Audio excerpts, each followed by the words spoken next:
और हेडलाइंस के बाद खबरों की तफसील। वज़ीर-ए-आज़म नरेंद्र मोदी ने वेटिकन सिटी में पोप फ्रांसिस से खास मुलाकात की। 1 घंटे तक चली इस खास मुलाकात में दुनिया को दरपेश मुख्तलिफ मसाइल पर तबादला ख्याल किया गया। पोप से मुलाकात के बाद ट्वीट करते हुए पीएम नरेंद्र मोदी ने लिखा कि पोप से मुख्तलिफ मौज़ूआत पर बातचीत हुई है। मुलाकात के दौरान वज़ीर-ए-आज़म ने पोप फ्रांसिस को हिंदुस्तान आने की भी दावत दी है।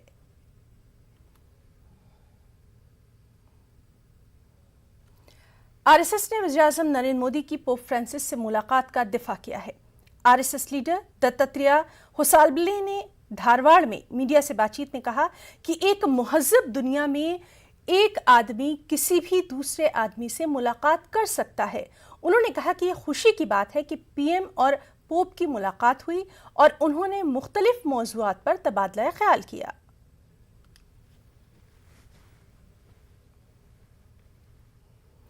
यूपी की सियासत से खबर है, जहां बीएसपी को झटका लगा है। बीएसपी के 6 अरकान असेंबली समाजवादी पार्टी में शामिल हो गए हैं। असलम चौधरी, हरगोविंद भार्गव, असलम रायनन, मुश्तबा सिद्दीकी, हाकिम लाल और सुषमा पटेल ने समाजवादी पार्टी में शमूलियत इख्तियार कर ली है। बीजेपी के एमएलए राकेश राठौर भी एसपी में शामिल हो गए हैं। अखिलेश यादव ने इन सभी को पार्टी में शामिल किया है और इस मौके पर अखिलेश यादव ने प्रेस कॉन्फ्रेंस की और अपने खास अंदाज में कहा कि अभी मजीद लोग पार्टी में शामिल होना चाहते हैं, पार्टी में आना चाहते हैं। उन्होंने कहा कि अगले इंतखाबात में बीजेपी का सफाया हो जाएगा, क्योंकि बीजेपी ने अपने वादों को पूरा नहीं किया है। अवाम बीजेपी से नाराज हैं। इनके आने के बाद हो सकता है मुख्यमंत्री जी अपने नारे का नाम बदल दें। मेरा परिवार भाजपा परिवार की जगह वो हो सकता है ये कर दें कि मेरा परिवार भागता परिवार। अच्छा, बहुत लोग आना चाहते हैं, बहुत लोग आना चाहते हैं अपनी अपनी गोल के साथ।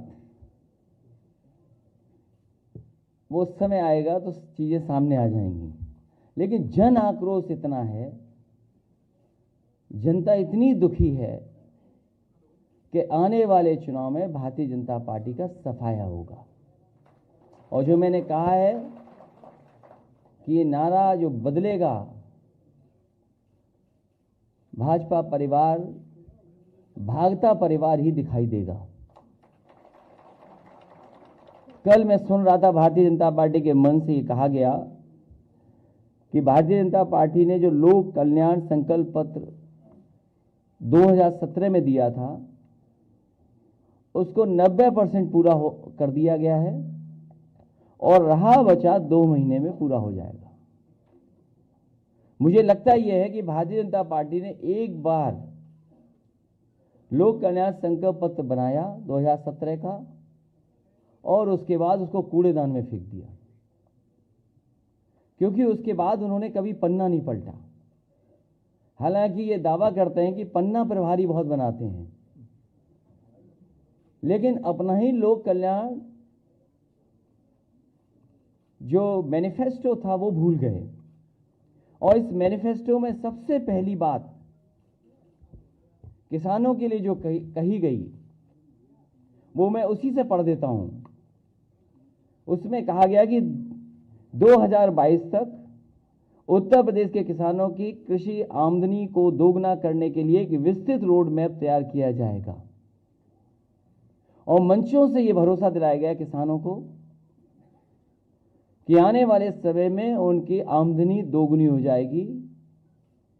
आज किसान उत्तर प्रदेश का जानना चाहता है कि आखिरकार आय कब दोगुनी होगी। उत्तराखंड में अगले साल असेंबली इंतखाबात होने हैं। वज़ीर दाखिला अमित शाह आइंदा इंतखाबात के पेश नज़र आज उत्तराखंड के दौरे पर हैं। वज़ीर दाखिला रियासत के कई प्रोग्रामों में शिरकत कर रहे हैं। अमित शाह आज बर्नो स्कूल ग्राउंड में एक रैली में भी शरीक हुए। रैली से उन्होंने खिताब किया। इस रैली के जरिए अमित शाह ने रियासत में इंतखाबी मुहिम की शुरुआत कर दी। अमित शाह ने अपनी रैली के जरिए रियासत के पार्टी कारकुनों में एक नया जोश भर दिया। जुमे के रोज लखनऊ में भी अमित शाह ने इलेक्शन की तैयारियों को लेकर बीजेपी लीडरों से खास मुलाकात की थी और इलेक्शन की हिकमत अमली तैयार की थी। जरा याद करिएगा, और मैं गत चुनाव में आया था, मैंने कहा था अटल जी ने उत्तराखंड को बनाया है, मोदी जी इसको संवारेंगे। और आज 4.5 साल के बाद आया हूं, उत्तराखंड का चौमुखी विकास हुआ। मैं आराम से बाद में इसके बारे में बात करूंगा, मगर मैं आज भी कहना चाहता हूं कि अभी भी उत्तराखंड में जो कुछ भी काम बच गया है, हमारे युवा मुख्यमंत्री भाई पुष्कर सिंह धामी के नेतृत्व में इसको समाप्त करने के लिए भारतीय जनता पार्टी प्रतिबद्ध है मित्रों, और इस वादे से हम कभी पीछे मुड़कर देख नहीं सकते। वहीं कांग्रेस ने गोवा में असेंबली इंतखाबात की तैयारियां शुरू कर दी हैं। कांग्रेस के साबिक़ सदर राहुल गांधी आज गोवा के वलसाव में हैं। राहुल गांधी वलसाव में अवामी रैलियों में शिरकत कर रहे हैं। राहुल गांधी को सुनने के लिए बड़ी तादाद में लोग यहां पहुंचे हैं। I don't see, my credibility is important to me. Unlike many other leaders, my credibility is important to me. So if I'm going to say something over here, I'm going to make sure it happens in Goa. Thank you, sir. Right? We love that. And I'll tell you why. Yeah. Because if I come here and I say to you that we will not allow coal hub to be built in Goa, right? Yeah. And I don't do it, then the next time I come here, I will have no credibility. That is why when I say something here, I am going to make sure it. वक्त एक छोटी सी break का। मुबैना cruise drugs मामले में फंसे आर्यन खान को 28 दिन बाद जेल से रिहा किया गया। आर्यन खान रिहाई के बाद सीधे अपने घर मन्नत पहुंचे, जहां सैकड़ों शाहरुख खान के चाहने वाले उनका इंतजार कर रहे थे।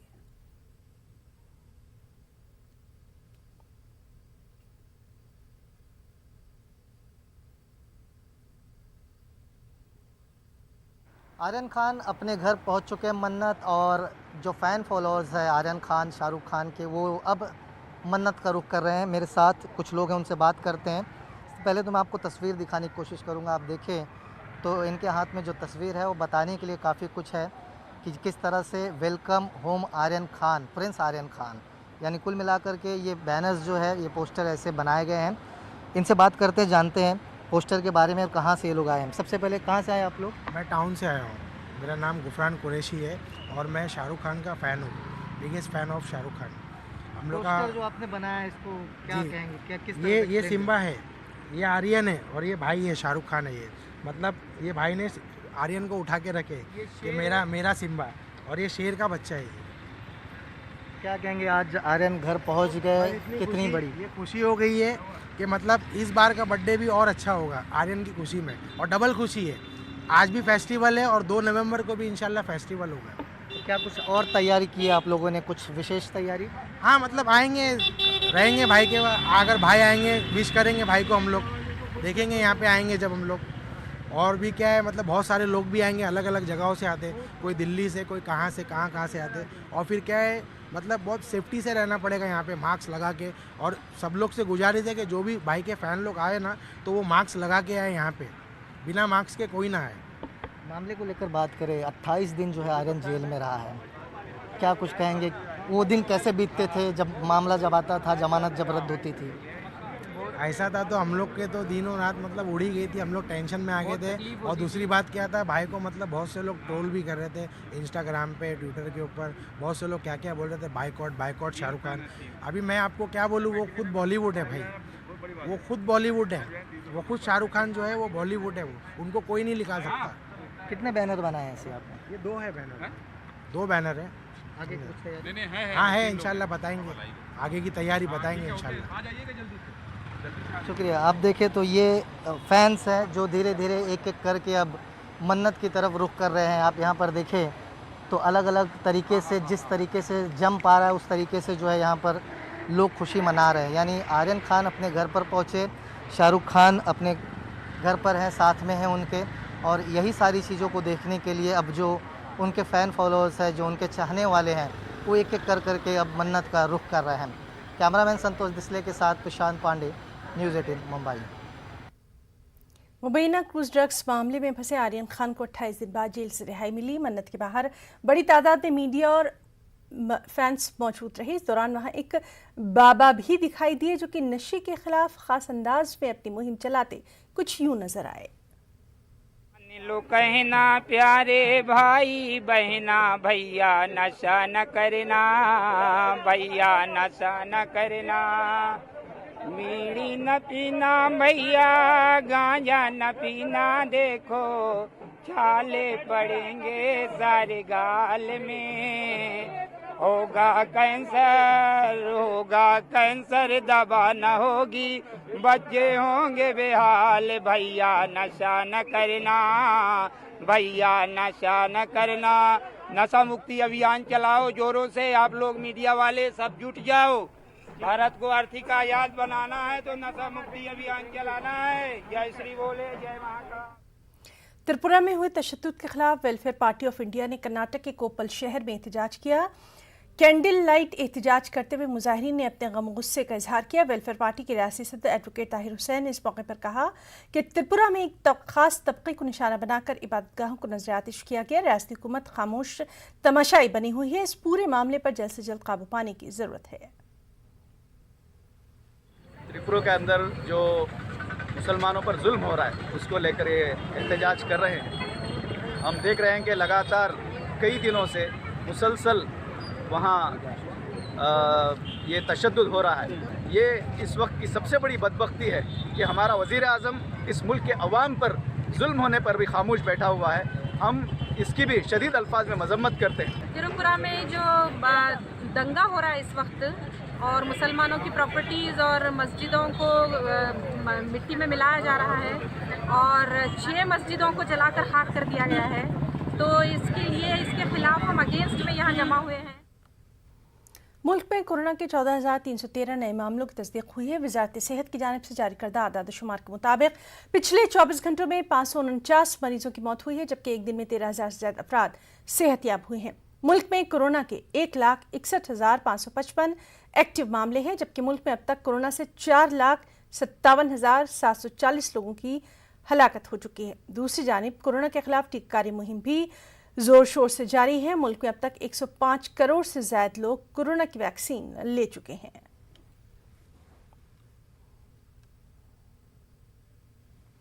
दिल्ली में डेंगू के मामलों में तेजी से इजाफा देखा जा रहा है। अस्पतालों में डेंगू के मरीजों की तादाद लगातार बढ़ती जा रही है और इसी हालत को देखते हुए दिल्ली हुकूमत ने कोविड के इलाज के लिए मुख्तस किए गए 33% बेड्स को इस्तेमाल करने का फैसला कर लिया है। यानी अब से जो बेड्स मुख्तस किए गए थे उनका इस्तेमाल दूसरे मरीजों के लिए भी यहां किया जा सकेगा।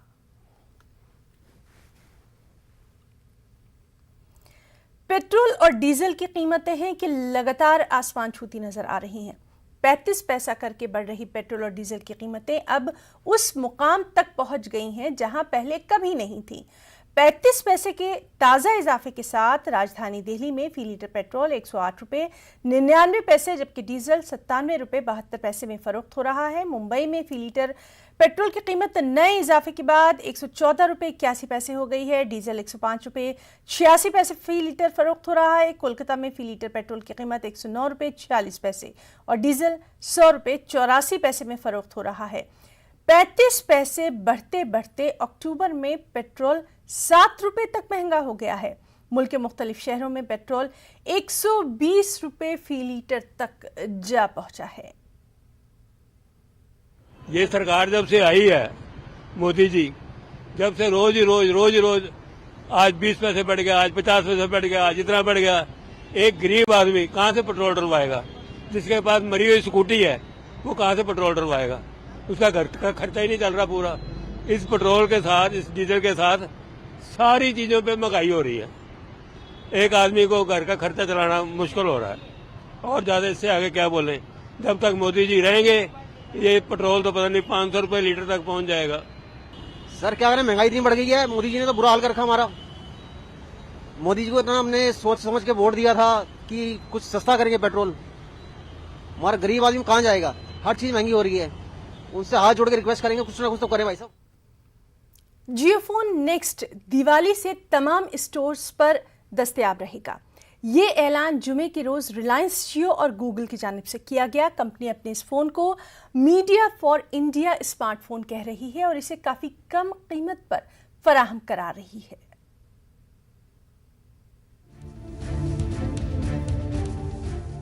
दिवाली पर जियो का धमाका खेज तोहफा 1999 रुपये में मिलेगा जियो फोन नेक्स्ट। बजट में कीमत, EMI का भी ऑप्शन। जियो का जबरा फोन। पहले इंटरनेट और अब स्मार्टफोन से इनकलाब लाने को तैयार है जियो।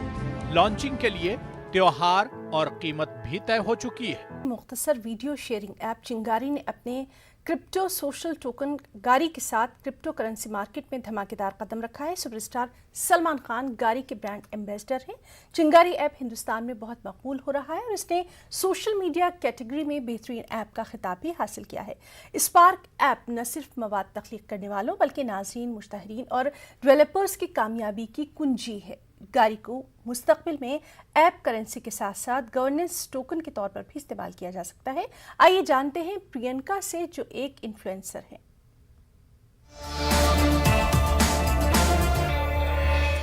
2020 में vocal for local campaign start हुआ था। इसके अंदर हम क्रिएटर्स ने देसी ऐप्स को सपोर्ट करने के लिए वीडियोस बनाए थे। अब इसकी वजह से ऐप्स तो पॉपुलर हो गए, लेकिन हम क्रिएटर्स को बहुत ही एवरेज फ़ायदा हुआ।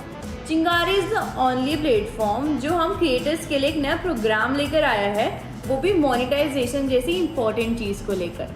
अब गारी टोकन्स की वजह से हमें गवर्नेंस पावर तो मिल ही रही है, तो हम जितना अच्छा कंटेंट बनाएंगे हमें उतना सीधा फ़ायदा होगा, और अगर हमारा कंटेंट वायरल होता है तो फ़ायदा उतना ही ज़्यादा होगा।